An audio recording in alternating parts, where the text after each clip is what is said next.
Good morning everyone. Update ko lang kayo dito sa minarkot ko na lemon lime rubber plant. Ito yung aking lemon lime rubber plant. Actually, meron akong 3 dito. Ito yung pinakauna ko, guys. Tignan nyo. Ang laki na niya. Ang laki na. Yun pa oh. Hanggang doon na siya.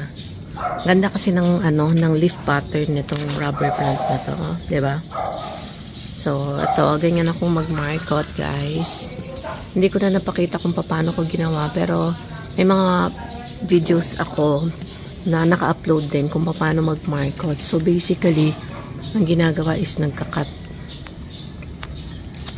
tayo dyan. Tinatanggal natin yung balat, mga 1 inch. Tapos paikot, tinatanggal natin yung balat niyan. Tapos, naglalagay lang kami ng ganito. It's either clear na glass or clear na plastic. Tapos pinupuno lang natin ng lupa. Yan. Tapos usually after 30 to 45 days natin siya pinuputol. Kasi by then, madami na yung ugat.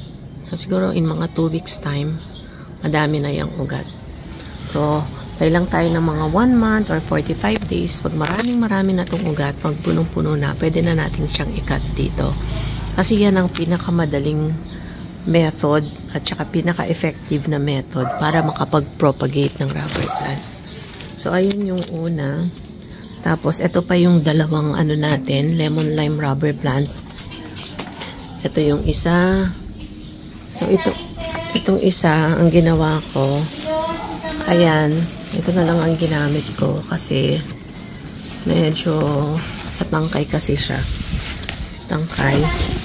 So, mahirap gumamit ng baso. So, plastic lang yung ginamit ko na lang. Ayan.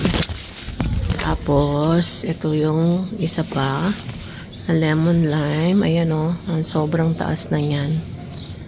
Gumawa ako ng 2 naman dyan. Ayan, at yan. O, diba? Ang laki na niya eh. Kailangan na talaga siyang i-markot. So, gusto ko to eh. Ang ganda ng kanyang kulay. Para makapag-uwi tayo sa Pampanga ng lemon lime rubber plant. Tapos ito, kita nyo to guys, oh. Sobrang leggy na, no? Kaya, minarkot ko rin siya. Ayan. So, ganun din. Pag madaming na yung ugat, ikakat na natin siya dito. At itatanim ko na siya sa mas malaking paso. Yan, ganyan lang. So, yan ang aking update sa ating mga rubber plant. Have a blessed day, everyone. Bye. God bless.